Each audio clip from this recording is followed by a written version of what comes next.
हरिओम। आज हम इस वीडियो में नाट्य शास्त्र के प्रमुख अंगों के बारे में संक्षेप में जानेंगे। तो चलिए वीडियो शुरू करते हैं। यदि आप हमारे चैनल पर नए हैं तो चैनल को सब्सक्राइब करें और यदि आपको वीडियो पसंद आता है तो अपने मित्रों के साथ अवश्य शेयर करें। तो नाट्य शास्त्र आप सभी जानते ही हैं, भरत मुनि ने लिखा है। इसमें 36 अध्याय हैं और 6000 इसमें श्लोक दिए हुए हैं, तो इसलिए इसको शब्द सहस्री भी बोलते हैं। ठीक है, तो नाट्य शास्त्र के अंदर प्रमुख रूप से किन अंगों पर विचार किया गया है तो उनके बारे में हम संक्षेप में जानेंगे। तो चलिए शुरू करते हैं। एक कारिका दी हुई है, रसा भावा ही अभिनया धर्मी वृत्ति प्रवृत्तय सिद्धि स्वरास्तथातोद्यम गानम रंग च संग्रह। इस कारिका में ही जो नाट्य शास्त्र के 11 प्रमुख अंग बताए गए हैं, ये इस कारिका के माध्यम से बता दिए गए हैं। तो चलो, सबसे पहले दिया है रसाहा। रसाहा बहुवचन में है ये। तो रसाहा मतलब रस, 8 रस होते हैं। कौन से? श्रृंगार, हास्य, करुण, रौद्र, वीर, भयानक, अद्भुत और विभत्स। ये 8 रस होते हैं। कुछ विद्वान एक नवम रस मानते हैं, शांत रस भी मानते हैं। ठीक है, और कुछ विद्वान वात्सल्य रस भी मानते हैं। साहित्य दर्पण में विश्वनाथ जी ने वात्सल्य रस को माना है। कुछ विद्वान भक्ति रस को भी स्वतंत्र रस मानते हैं। रूप गोस्वामी जो है, उन्होंने भक्ति रस को एक स्वतंत्र रस के रूप में स्वीकार किया गया है। तो इस प्रकार से, लेकिन भरत जी ने रस 8 ही माने हैं, तो इसलिए ये 8 रस यहाँ पर लिखे गए हैं। भाव रस के बाद भाव आता है। भाव भी 8 ही होते हैं।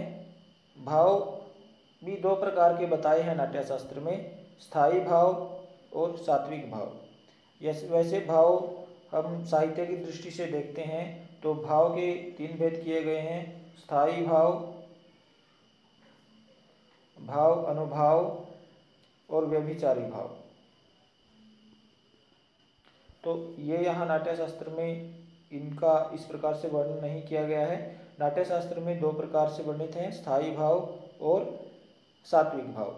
स्थायी भाव होते हैं जो रस में स्थायी रूप से स्थिर हो जाते हैं, जैसे श्रृंगार रस का स्थायी भाव रति है, हास्य रस का स्थायी भाव हास है, करुण रस का स्थायी भाव शोक है और रौद्र रस का स्थायी भाव क्रोध है, वीर रस का स्थायी भाव उत्साह है, भयानक रस का स्थायी भाव भय है, अद्भुत रस का स्थायी भाव विस्मय है और विभत्स रस का स्थायी भाव जुगुप्सा है। आगे भरत मुनि जी ने नाट्य शास्त्र में सात्विक भावों की भी चर्चा की है। सात्विक भाव कौन से होते हैं? यानी जिनको दिखाने के लिए किसी विशेष प्रयत्न की आवश्यकता नहीं होती है, जो स्वाभाविक चेष्टाएं जो होती हैं वो सात्विक भाव के अंदर आती हैं। इसमें स्तंभ, इसके भी 8 भेद होते हैं। स्तंभ, स्वेद, पसीना आना, स्वरभंग, आवाज़ कांपना, आवाज़ या वाणी का टूटना, वेपथु कांपना होता है, वैवर्णम यानी पीलापन आ जाना, चेहरे के भाव उड़ जाना, अश्रुपात आंसू आना, लोमहर्ष या रोमांस इसको बोलते हैं। तो यानी हमारे रोए भी खड़े हो जाते हैं किसी ऐसी चीज़ पर लिया मतलब विनाश होता है। तो ये सात्विक भाव जो है वो 8 प्रकार के होते हैं। तो ये था रस और भाव। तीसरा जो अंग है वो नाट्य शास्त्र का, वो अभिनय है। अभिनय भी 4 प्रकार के होते हैं, आंगिक, वाचिक, आहार्य और सात्विक। फिर तीसरे अंग के बाद चौथा अंग जो है वो धर्मी है। धर्मी भी 2 प्रकार के बताए गए हैं, लोक धर्मी और नाट्य धर्मी। इसके बाद वृत्तियां बताई गई हैं। वृत्तियां 4 हैं। भारती, ये उच्च पात्रों के लिए होती है। ये संस्कृत में इसका वाग व्यापार चलता है, यानी सब पात्र जो उच्च पात्र कोटि के पात्र होते हैं वो संस्कृत में ही बोलते हैं। सातवती, कैशिकी और आरभटी, कैशिकी जो होती है वो विशेष रूप से महिलाओं के लिए होती है। तो इस प्रकार से वृत्तियां जो हैं 4 होती हैं। इसके बाद वृत्ति के बाद प्रवृत्तियों की भी चर्चा की गई है। तो प्रवृत्तियां 5 बताई गई हैं, अवंती, दाक्षिणात्या, मागधी, पांचाली और मध्यमा। आगे सिद्धि, सिद्धि 2 प्रकार की बताई गई है, दैविकी सिद्धि और मानुषी सिद्धि। स्वरा, स्वर 7 बताए गए हैं।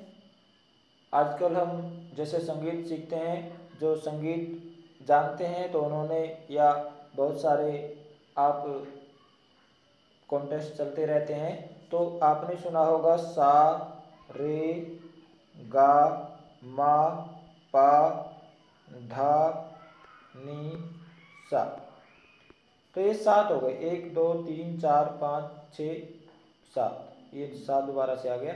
तो क्या, सा से षडज, रे से ऋषभ, गा से गांधार, मा से मध्यम, पा से पंचम, धा से धैवत और नी से निषाद। तो इस प्रकार से ये 7 स्वर नाट्य शास्त्र में स्वीकार किए गए हैं।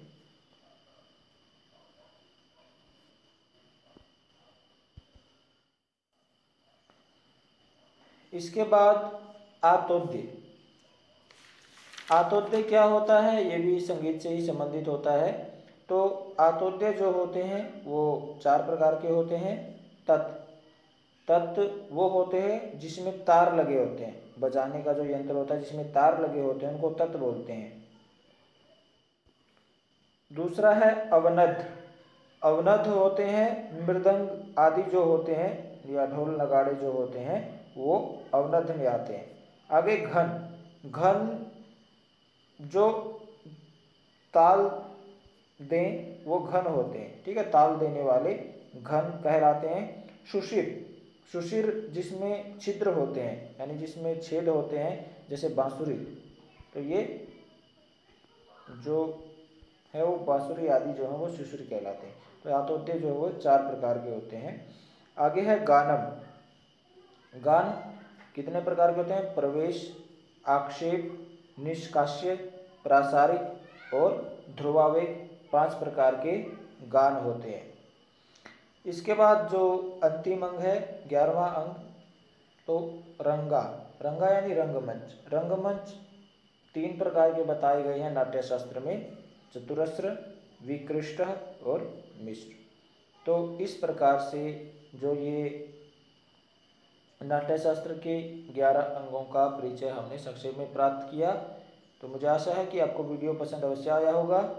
तो इससे आप भी अपना हृदयंगम कर लें, क्योंकि बहुत सारे विभिन्न परीक्षाओं में ये पूछे जाते हैं, ताकि आपको यदि परीक्षा में कहीं से इनमें से कुछ आ जाए तो आपका गलत ना हो। तो मिलते हैं अगले वीडियो में। आपका दिन शुभ हो। जयतु भारतम, जयतु संस्कृतम। धन्यवाद।